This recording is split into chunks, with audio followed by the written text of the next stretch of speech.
Apabila jiwa yang bersih, yang tidak bersalah ini dibunuh, ghadiba alaihim man fis sama wa man fil ard. Kematiannya menyebabkan orang-orang beriman sebumi ini marah kepada pihak yang membunuhnya. Adalah sosok yang sangat menentukan ya. Kalau dia tidak dihabisi sekarang, maka dialah musuh yang paling berat, musuh yang paling kuat, musuh yang paling nyata. Tapi kalau berhasil dihabisi figur ini, maka kekacauan di Suriah akan tidak bisa dibendung. Setiap kabilah akan ingin berkuasa dan mereka akan saling berperang, berbunuh-bunuhan, dan ini sesuatu yang sangat menakutkan, saudaraku. Ini yang diinginkan oleh Israel. Assalamualaikum warahmatullahi wabarakatuh. Apa kabar saudara dan sahabat seiman dimanapun antum berada? Pada hari ini kita ingin mengucapkan kalimat Alhamdulillah. Alhamdulillah bini'matihi tatimmus salihah. Segala pujian hanyalah bagi Allah. Berkat nikmat yang Allah masih berikan kepada kita, kita masih menjadi orang yang baik dan kita bisa mengerjakan amalan-amalan baik yang saleh. Kemudian salawat dan salam kita untuk kekasih Allah dan kekasih kita juga bersama Habibina Sayyidina Muhammad Rasulullah sallallahu alaihi wasallam. Ma ba'du. Pada hari ini keadilan benar-benar adalah sesuatu yang langka dapat dijumpai. Dan keadilan pada hari ini hanya ada dalam hati setiap orang yang punya nurani. Dalam artian orang tahu ini tidak adil dan ini tidak adil. Ini adalah kezaliman, ini adalah kejahatan. Semua orang faham dan orang rindukan keadilan itu saat keadilan tidak lagi bisa ditemui. Langka bukan berarti tidak ada, tetapi hampir-hampir sulit menemukannya. Kezaliman membungkusi bumi pada saat ini. Kejahilian juga menyelimuti seluruh negeri dan negara. Hari ini hampir-hampir manusia tidak lagi bisa menyaksikan dan menghirup atmosfer iman yang segar, yang sejuk. Dan pada saat seperti itulah Al-Mahdi, sang penawar zaman, datang. Pada saat itulah pemimpin agung umat Islam di akhir zaman, keturunan kandung Rasulullah sallallahu alaihi wasallam dari Hasan bin Ali hadir. Hadirin yang kami muliakan, banyak spekulasi, banyak ramalan, banyak hal-hal yang disampaikan secara brutal dan membabi buta oleh beberapa kelompok dan beberapa orang. Akan tetapi kami tidak ingin terjatuh ke dalam lubang yang sama seperti saudara-saudara kami sudah ada di dalam lubang tersebut. Kami ingin memastikan segala sesuatunya dalam panduan sunnah dan nubuat Rasulullah sallallahu alaihi wasallam. Saudara dan sahabat tercinta, memang benar kehadiran sosok pemimpin yang bisa menetralkan, menawarkan, yang bisa menyejukkan dan menenangkan bumi ini, mengembalikan bumi dari kefakiran kepada kekayaan, mengembalikan bumi dari bencana-bencana kepada kesejukan dan kedamaian, mengembalikan bumi dari perang yang sangat mengerikan, membunuh dan menghabisi, kepada bumi yang damai, sebenar-benarnya damai. Dan pada saat itu tidak lagi ditemukan di bumi ada orang fakir yang miskin, ada penjahat yang berbuat jahat dan kezaliman. Bumi benar-benar di puncak keamanan.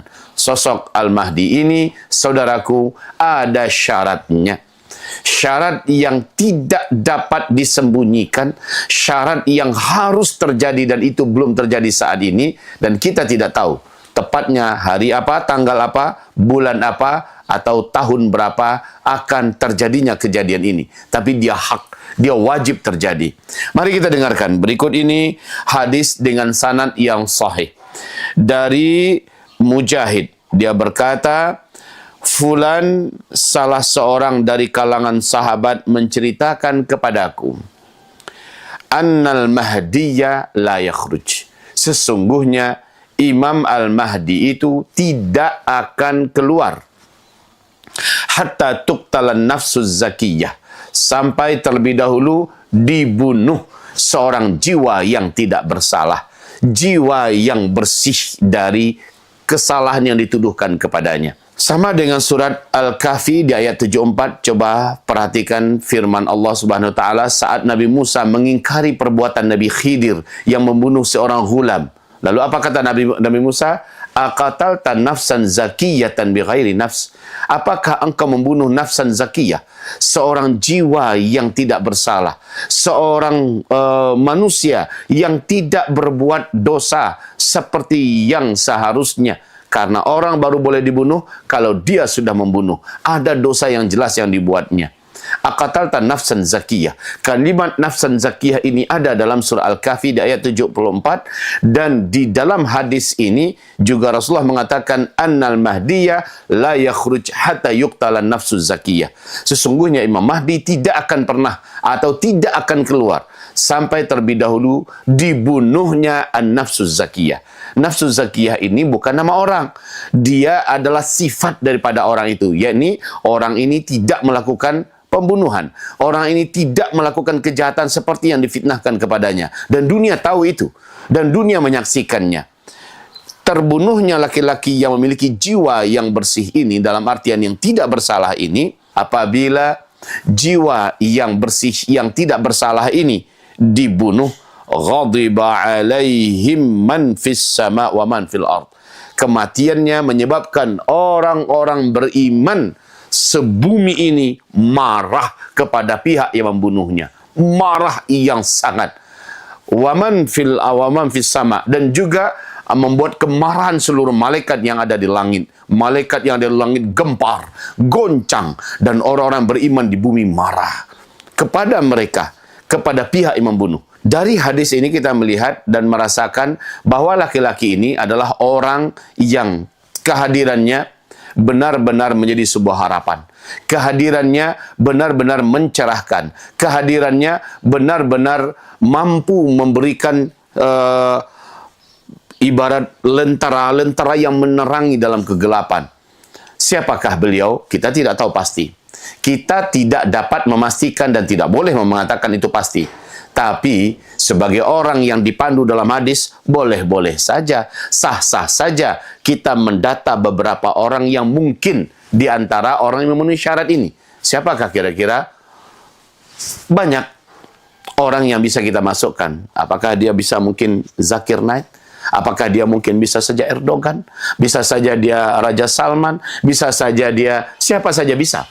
Akan tetapi yang lebih mendekati ini siapa? Yang menyebabkan kemarahan yang sangat besar daripada orang-orang beriman ketika kematiannya. Atau kelompok yang membunuhnya itu terang-terangan membunuhnya. Siapakah kira-kira? Kalau kita mengatakan Zakir Naik, bahkan sudah berkali-kali pemerintahan India mewajibkan bunuh, ya. Tetapi saudara-saudaraku, Zakir Naik alhamdulillah sampai sekarang masih hidup, ya. Dan dampaknya kepada Islam luar biasa. Dan kita sudah mengetahui bagaimana andilnya dalam mengislamkan ribuan para pakar agama dari berbagai agama, baik Kristen, Hindu, dan lain-lainnya. Beliau adalah ahli debat yang menguasai berbagai macam kitab-kitab suci masing-masing. Saudara-saudara dan sahabat-sahabat tercinta, apakah ini orangnya? Allahu a'lam, kita tidak ingin memastikan. Lalu berikutnya, ada juga Erdogan. Ada beberapa kali upaya untuk membunuhnya. Apakah ini orangnya? Kalau dilihat kiprahnya secara nyata buat dunia Islam itu apa? Yang betul-betul sangat menolong umat Islam. Juga belum begitu nampak dengan nyata. Tetapi setidak-tidaknya yang berani menggaung ya dengan suara yang sangat tegas, salah seorangnya adalah beliau. Tapi sekali lagi kita tidak memastikan. Begitu juga kita pernah mendengar Profesor Dr. Yusuf Al-Qaradawi rahimahullah. Beliau diwajibkan tangkap dan bunuh, ya, habisi dan bawa kepalanya, ibaratnya begitu, oleh pemerintahan yang hari ini berasal dari negaranya sendiri, Mesir.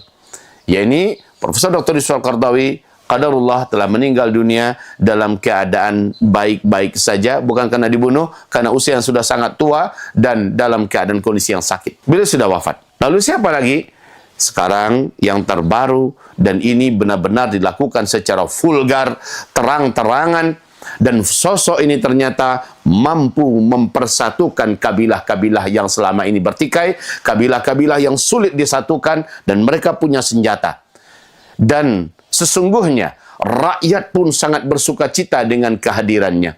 Sosok ini telah lama ada di garda terdepan perlawanan terhadap tirani yang sangat zalim, yakni Bashar Assad. Dia adalah manusia yang lebih biadab daripada iblis. dan seluruh rakyat Suriah, yang muslimnya, non-muslimnya, apalagi yang berimannya, dari berbagai lapisan jenjang tingkat sosialnya, seluruhnya sangat merasakan kejahatan Bashar Assad ini. Alhamdulillah tumbang di tangannya dengan izin Allah Subhanahu wa taala, tanpa bantuan dari timur dan barat, tanpa bantuan dari luar. Hanya dengan pasukannya dia mampu dalam 12 hari, 13 hari membalikkan keadaan revolusi yang luar biasa gemilangnya. Alhamdulillah di tangannya pula orang sangat yakin kemudian akan terjadilah kekacauan seperti di Libya, terjadilah kekacauan seperti di Irak dan sebagainya. Ternyata tidak terjadi, saudaraku. Seluruhnya berjalan dengan kondusif. Rakyat mulai memberikan hatinya, dan seluruh lapisan, bahkan orang-orang Syiah yang ada di Suriah sendiri memberikan cintanya, memberikan kenyataan bahwa kami sangat mencintai beliau. Semoga Allah melindunginya, semoga Allah menguatkannya, semoga Allah memberkahinya. Itu keluar dari berbagai kabilah-kabilah, bahkan dari komunitas Syiah sendiri keluar pernyataan yang memuja, mencintai dan memuliakan daripada Syekh Ahmad Syara atau Abu Muhammad Al-Jolani ini. Saudara-saudaraku, beliau adalah presiden Suriah yang legal pada saat ini, diakui oleh pemimpin-pemimpin seluruh Arab, dan dunia mulai memberikan pengakuan kepadanya. Orang ini diupayakan untuk dihabisi secara brutal dan terang-terangan oleh Zionis Israel. Saudara-saudaraku yang tercinta, figur semacam ini sudah 3 kali lolos dari upaya pembunuhan terang-terangan dengan cara yang sangat kasar dan vulgar. Kenapa? Karena figur ini mampu menyatukan seluruh kabilah-kabilah Arab, karena di tangan beliau semuanya berhasil dikendalikan dengan izin Allah Subhanahu wa taala.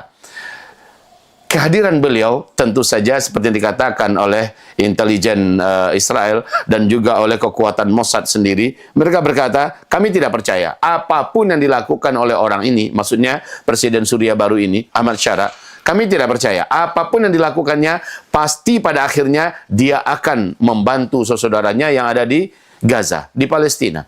Kami yakin orang ini hanya berpura-pura saja baik, berpura-pura saja tidak akan memerangi kami, berpura-pura saja tidak akan membantu saudaranya yang ada di Palestina. Tapi dia pasti menghitung dan menghimpun kekuatan untuk akan membantu dan menyerang kami. Maka untuk menghabisi orang ini adalah harga mati. Ini saudaraku adalah pernyataan yang vulgar dinyatakan oleh Kementerian Pertahanan, oleh Panglima Tempur daripada Israel sendiri. Mereka melihat sosok Al-Jolani ini atau Ahmad Syara ini adalah sosok yang sangat menentukan ya. Kalau dia tidak dihabisi sekarang, maka dialah musuh yang paling berat, musuh yang paling kuat, musuh yang paling nyata. Tapi kalau berhasil dihabisi figur ini, maka kekacauan di Suriah akan tidak bisa dibendung. Setiap kabilah akan ingin berkuasa dan mereka akan saling berperang, berbunuh-bunuhan, dan ini sesuatu yang sangat menakutkan, saudaraku. Ini yang diinginkan oleh Israel. Ini yang dimau oleh dunia barat, sebab kita tahu bahwa jantung dunia itu, kita tahu bahwa dan sadar betul bahwa tempat teraman di akhir zaman, kata Rasulullah sallallahu alaihi wasallam di dalam hadis khususnya, itu adalah negeri Syam yang ibu kotanya adalah Dimashq atau Damaskus. Tempat teraman saat itu ketika peperangan berkecamuk di muka bumi adalah sebuah kota yang namanya Dimashq, kata Rasulullah sallallahu alaihi wasallam. Dan ada sebuah tempat di mana berkumpulnya kekuatan Islam namanya Ghutah, sebuah kota di ujung atau di pinggir daripada Damaskus. Bila kamu bisa untuk mencari tempat tinggal yang aman, maka carilah ke Damaskus, kata Rasulullah sallallahu alaihi wasallam. Dan pemimpin yang memimpin Damaskus pada hari ini setelah 60 tahun hampir dikuasai oleh tirani zalim Hafiz al-Assad laknatullah alaih dan Bashar al-Assad laknatullah alaih adalah Damaskus yang dipimpin hari ini oleh Ahmad Syara. Saudara dan sahabat tercinta, kita dengarkan hadis berikutnya. Setelah beliau terbunuh, manusia yang ada, orang beriman saja ya, tapi orang munafik nggak peduli, mau mati-mati aja lah. Orang-orang Islam juga karena awam nggak peduli dengan berita dunia dan juga tidak mengikuti dan juga tidak merasa ada urusannya di dalamnya, maka dengan kematiannya mati aja lah. Biasalah itu pemimpin-pemimpin mati dibunuh oleh ini dan itu. Tetapi tidak bagi orang beriman. Orang beriman melihat ini sebagai sebuah fenomena yang melengkapi daripada nubuat Nabi SAW. Kita dengarkan hadis berikutnya. Setelah orang-orang yang ada di bumi dari orang-orang beriman marah besar kepada mereka yang membunuh, jelas ini orangnya siapa, Kemudian begitu juga para malaikat di langit. Fa'atan nasal mahdi. Fa'atan nasal mahdi. Dalam kondisi seperti itu Imam Mahdi pun muncul. Ya, ketika orang-orang putus asa, dalam artian kemarahan yang tidak tersalurkan, dan mereka ingin ada mendapatkan pemimpin yang bisa menyalurkan kemarahan yang sudah berlipat-lipat ganda. Anda tahu kondisi pada hari ini di jalur Gaza, kondisi yang paling darurat sepanjang sejarah. Ini adalah darurat kelaparan dan kematian. PBB resmi mengumumkan bahwa ini adalah puncak daripada kematian akibat daripada kelaparan yang dipaksakan. Kelaparan yang memang sengaja disetting oleh sebuah negara, oleh sebuah entitas yang super zalim sekelas Zionis Israel ini. Saudara-saudaraku, di jalur Gaza pada hari ini kematian karena kelaparan adalah kematian yang sistemik, ya, kematian yang benar-benar sudah terjadi. Satu hari 16 orang, satu hari 40 orang, satu hari 80 orang karena lapar, bukan hanya karena dibom saja. Bahkan ada beberapa upaya untuk memasukkan makanan melalui laut dan sebagainya dari negara-negara seperti dari Inggris, sekarang dari Italia. Itu pun secara terang-terangan Zionis Israel ini menghadangnya, menangkap orang-orang yang ada di dalamnya, dan dia tidak peduli dengan apa kata dunia. Dan memang mereka sekarang ini ada di puncak uluwang kabira, di atas puncak kesombongan yang paling sempurna.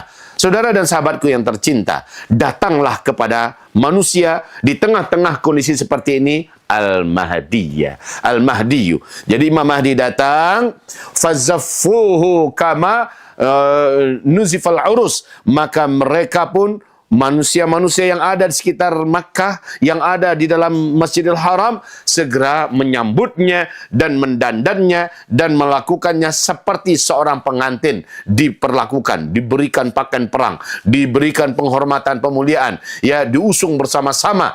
Dan tugas pertamanya adalah merapikan dan membersihkan Jazirah Arab. Ini yang beliau lakukan pertama sekali setelah beliau dibaiat.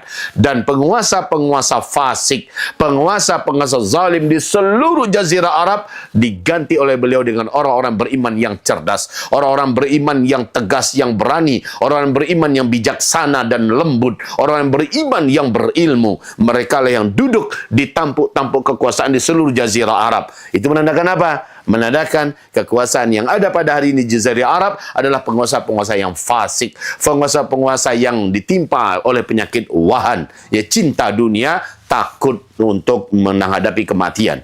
Saudara dan sahabat tercinta, mari kita doakan Ahmad Syara. Mari kita doakan tokoh-tokoh umat yang tampil dalam kancah internasional paling ditarget oleh Zionis Israel, padahal dia adalah figur dan sosok yang diharapkan ke depan benar-benar mampu menghitung kembali dan menghimpun kembali, menyatukan kembali kekuatan umat. Bismillahirrahmanirrahim. Kita doakan mereka semua. Apakah Ahmad Syara'nya, apakah penguasa yang ada di Afghanistan pada hari ini, apakah Erdogan sendiri atau siapa? Wallahu a'lam. Kita ingin memastikan ini hanya ke tangan Allah Subhanahu wa taala, tetapi tanda-tanda dan indikasi ciri-ciri ini ada. Mari saudara dan sahabat tercinta, bersama Uzmakar kita pertahankan perlawanan dan kita pertahankan nyawa dan hidup saudara-saudara kita. Kita berikan untuk mereka apa yang bisa mereka bertahan hidup. Dengan mereka bertahan hidup, dengan mereka masih hidup, mereka akan terus menjaga tanah yang harusnya kita yang menjaganya, yaitu tanah Baitul Maqdis, dan untuk pembebasan Masjidil Aqsa. Tekad mereka, selama kami masih hidup, selama itu kami akan terus menjaga Aqsa. Akan kami jaga Baitul Maqdis sampai merdeka, dan mereka tidak berhenti. Tapi kalau mereka sudah wafat, apa yang bisa mereka buat? Oleh karena itu, dari apa yang kita berikan buat mereka, insya Allah melalui Uzmakar, kita akan pastikan sampai untuk saudara kita, dan tiap bulan kita telah menyampaikan bantuan ini. 1 bulan bisa 4 kali, 5 kali kita buka dapur-dapur umum yang bisa menampung puluhan ribu orang. Bahkan kita bukakan sumber-sumber air yang bisa menampung 30.000 orang satu sumber air, dan ini adalah kenyataan yang dilakukan oleh Uzma Care setiap bulannya. Barakallahu fikum. Semoga perjuangan kita dan semoga saja saudara kita di jalur Gaza dan semoga saja Ahmad Syara dan semoga saja penguasa Suriah dan orang-orang beriman di sana tetap dalam keadaan dipelihara, dilindungi, dijaga dan diberi rezeki oleh Allah dari arah yang tidak diduga. Allah menangkan mereka dan ada nama kita dalam daftar pejuang kemenangan ini. Amin ya rabbal alamin. Barakallahu fikum. Subhanakallahumma bihamdika asyhadu an la ilaha illa anta astaghfiruka wa atubu ilaik. Wassalamualaikum warahmatullahi wabarakatuh.